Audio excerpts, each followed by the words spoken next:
Good day everyone, I welcome you on board to today's class. For today's class, we are going to be looking at navigation and basic tools in Cinema 4D. But just before I go ahead with what we have to do today, I'm going to do a quick recap of what we did in last class.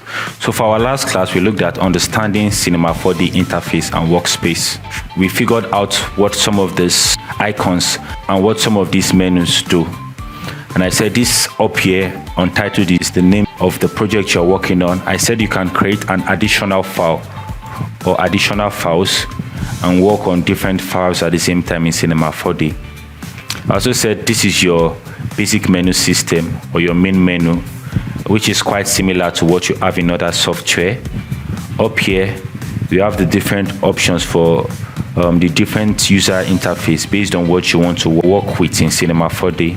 Here, I said this is your command palette, and then I said this is your create palette or your object palette because it allows you to bring in new objects in Cinema 4D.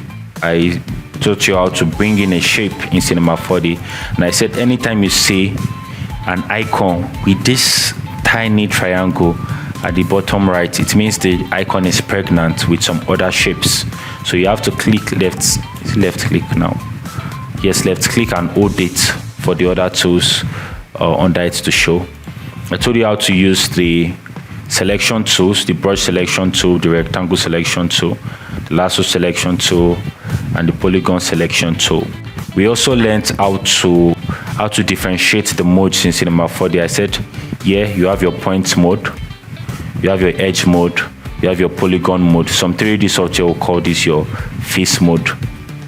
We touched how to open the material manager and apply new materials to objects in Cinema 4D. Yeah, so we touched a few other things, but I believe we have a basic understanding of Cinema 4D interface. But today we are still going to do a little bit of the interface, but we'll be focusing majorly on navigation in Cinema 4D. Yeah, so I want to quickly show you something before I go into today's class. And that's one other mode. So we have learned how to use the point mode.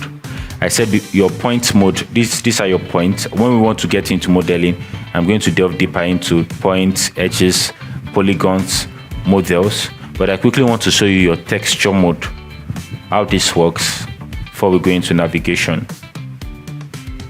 So like I said, your texture mode allows you to work with textures in Cinema 4D. And what your texture mode does is that once it is activated, it provides you with a tag that allows you to scale textures, tile textures, offset textures based on how you want it to look. But to understand what I'm saying, I'm going to bring in a texture and I'm going to do a demonstration texture. Let me say kaleidoscopic texture. Okay. Let's work with this. So I'm just going to download this texture now.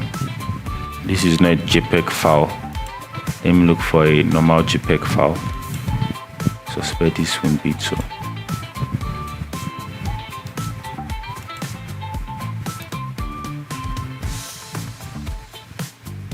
So this is a JPEG file. I'm going to save it to downloads.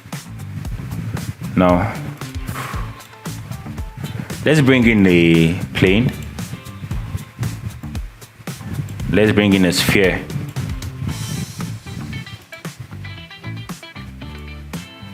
And let's bring in a cylinder.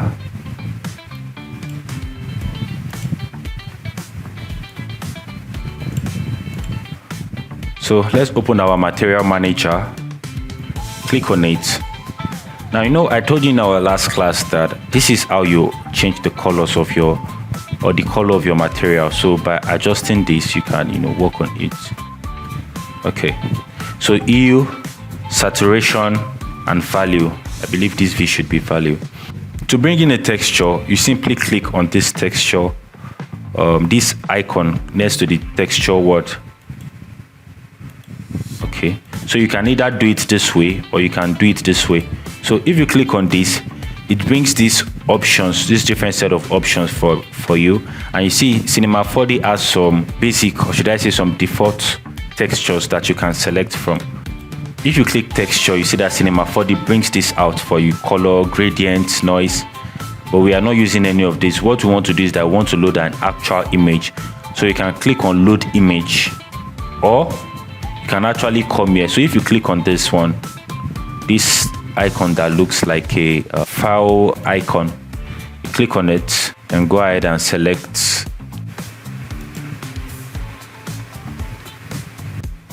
So it asks you, the image is not in the project search path. Do you want to create a copy at the project location? If you say yes, you want to create a copy at the project location, wherever you save, this particular file you are working at, a copy of that picture is going to be transferred there. But if you say no, a copy will not be transferred. So I'm just going to say no. And you can see we have this. I'm going to take this and I'm going to drop this. Yeah, I'm going to drop this here. And I'm going to drop this here. Now, how do we work with our texture mode?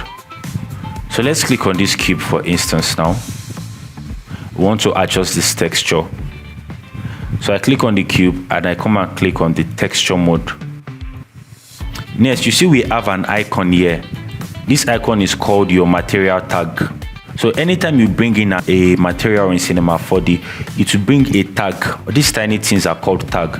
So it brings a particular material tag in front of that object. We want to edit this, the way this image is placed on this particular object. So what I'm going to do now is that you can see you have this projection here.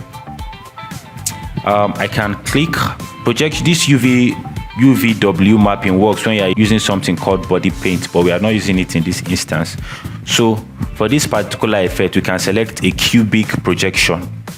So remember, you are coming to material tag, you are coming to projection, and when I press cubic, you can see it brings this sort of line surrounding the cube. So if I move this up now, you can see that I'm not moving the object, I'm actually moving the texture on the object. I feel a simpler texture will help you understand this better. So let me quickly get a simpler texture.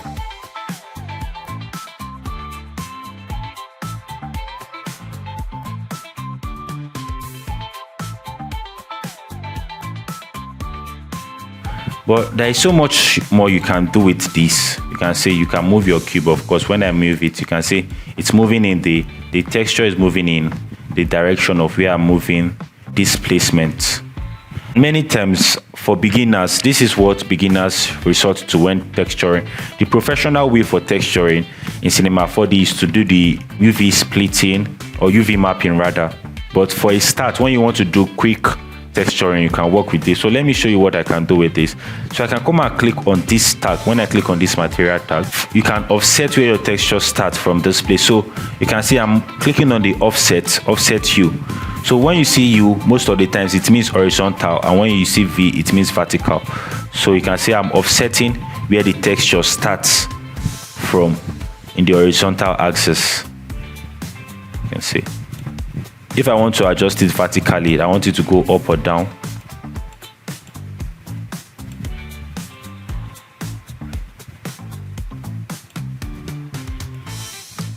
So this is not a texturing class, but I just want to show you very quickly. So in case you intend to start doing a little bit of work with, texturing, you can see the length. You can stretch it on the U axis. Like I said, U is horizontal, and you can stretch it on the V axis, which is vertical. So you can see. And another interesting feature is the tiling feature. So you can tile. That means when you tile, you are making it get repeated. Most times it's better to tile equally. So 5, 5. And you can see. Now let's look at other shapes. We use cubic for this because this is a cube. So many times, in fact, you will still apply the same principle when you actually start doing the actual UV mapping. When you are dealing with cubic shapes, you use cubic projections. And when you are dealing with plane shapes, you use plane projections. When you are dealing with sphere, you use spherical projections. So let's click on this, for instance, now. There's the sphere, right? Let's come to sphere and give it a spherical projection. You can see we have the spherical look. So let's click on the material tab here. and then let's say we want to offset it.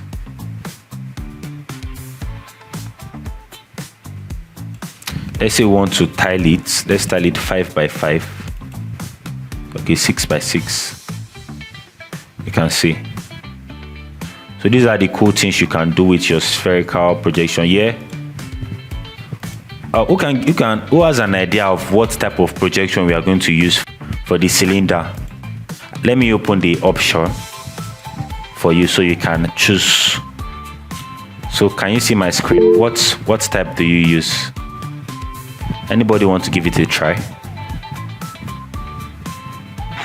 Cylindrical. Yes, you are right. So you use your cylindrical because the object we are dealing with is a cylinder. So when you are dealing with objects like bottles, what again? Please, can somebody tell me something else that is cylindrical? Maybe a bat, maybe a bucket, maybe birthday cake. You come and choose your cylindrical. And this basically texturing or UV mapping 101. The shape, the closest shape to what you are dealing with most of the time.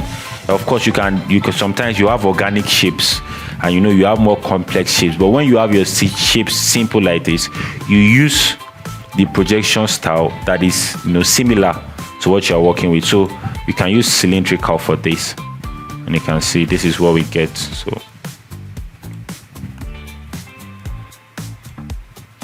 So we can offset and just do whatever we want to do. For this year we can use, let's see what would work best for this. Let me click on the plane and let me see. So we have flat. What's this? Okay, it's not rotated in the right angle, so we can click on it and rotate it. I think we should be able to even rotate it here. We should be able to. So where's the coordinates? Aha, so let's rotate it to 90.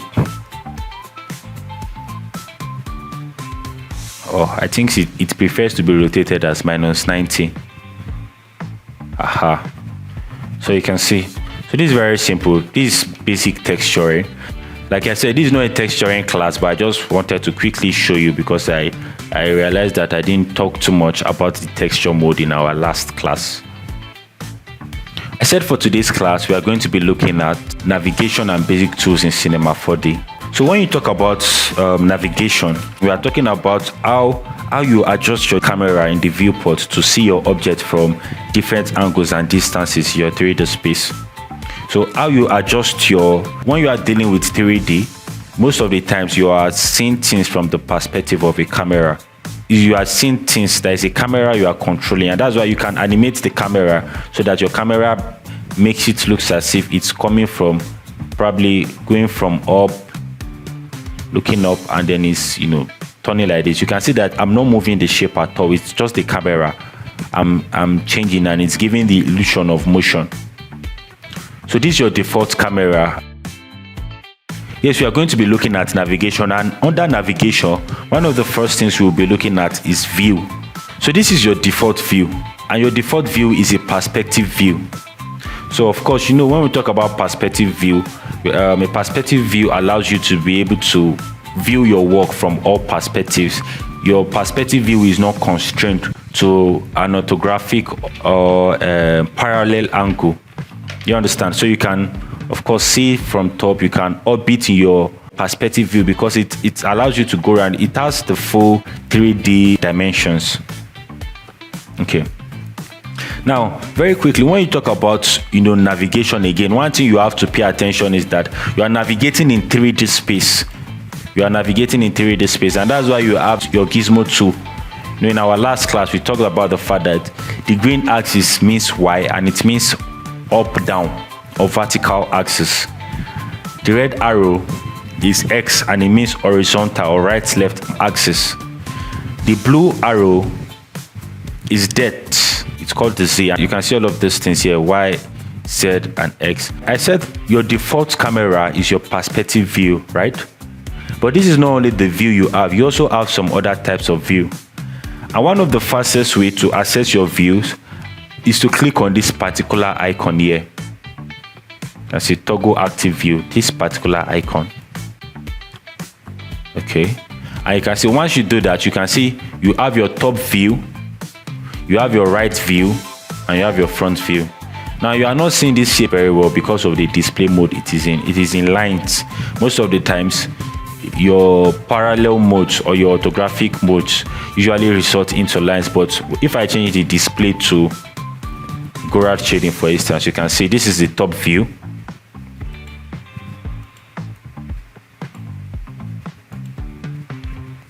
Top, this is the front, and this is the right. So you might not be able to appreciate this well because this is a cube, so every angle looks the same.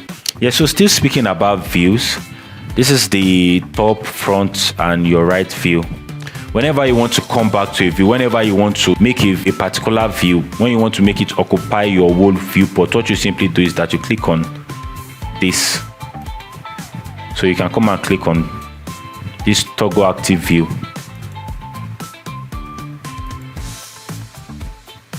And when I want to go back to my perspective, I come and click on this.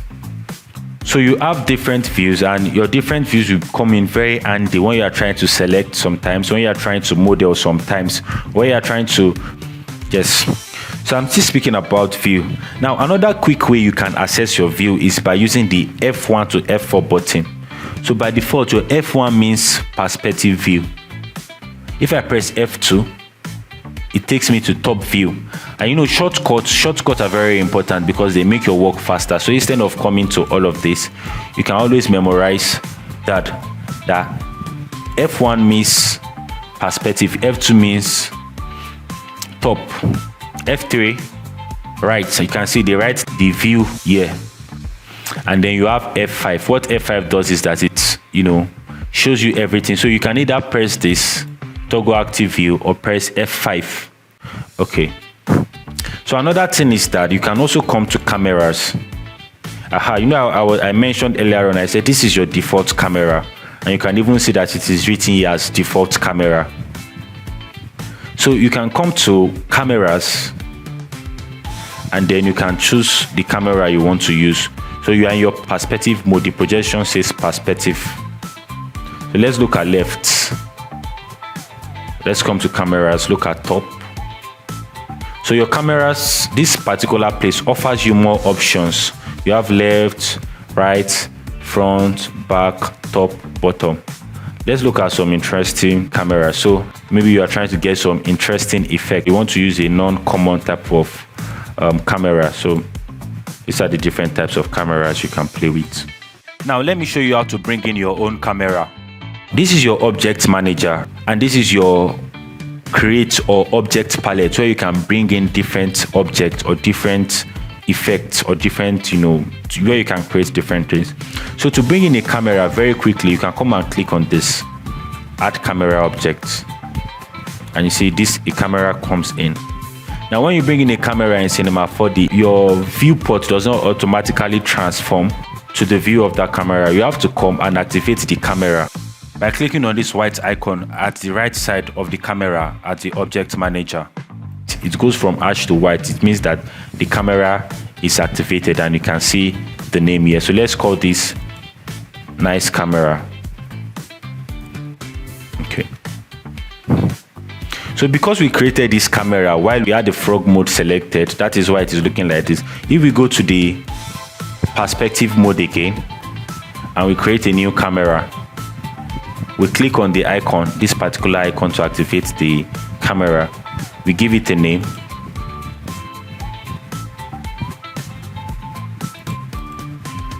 Let's call this new. We get to view from the camera. So I showed you this. Okay, this camera is still obstructing. So I showed you this simply because I also want you to know that in selecting your views, in dealing with views, you can come to camera and choose the camera you want to use from this place. So if I have other options of cameras, let me press Ctrl+C to bring in the former one. Cameras, use cameras. I can actually select the camera I want to use. I can also select view that I want. So very quickly in this place here, you have some things here. We should be able to touch that later. like frame geometry. You can see the shortcut.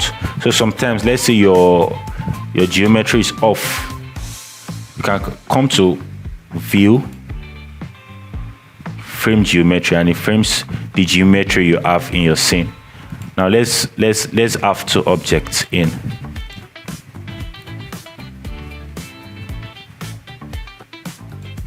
You can see I can't select this guy. This is the lesson I taught you from our last class. I said if you are not in your right mode, you won't be able to select any object. So I'm still in my texture mode and I'm trying to select this cylinder, but you see that it's not selecting. You see, I go to my model mode, I can now select it. So let's say I have these two options here. Now I want to frame this particular cylinder. I can come to view and I can come to frame selected object, and you can see what I select is going to get framed. Another good way to do it, or another shortcut, because the thing about Cinema 4D is that shortcuts would make your work very easy, is O or Alt and O. So if I just press O, what I select is going to come to my. If I select both of them together and I press O, see that both of them get framed.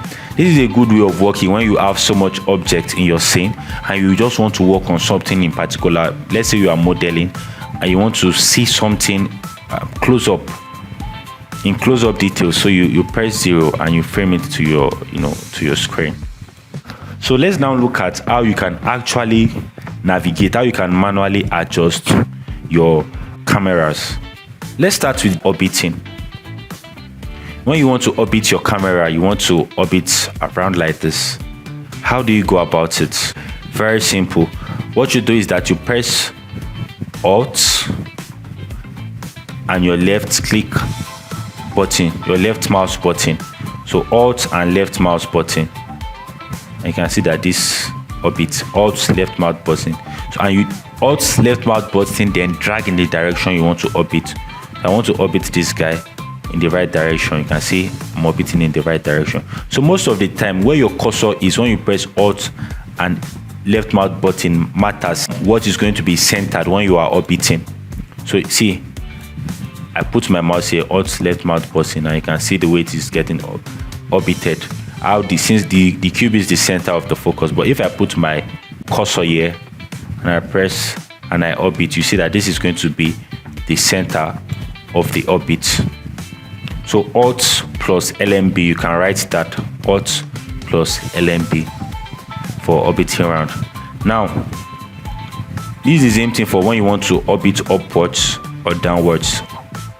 Just press Alt, you are holding Alt downwards, and then you are moving up, moving down. Now, when you want to pan, you press Alt plus middle mouse button. Alt plus middle mouse button.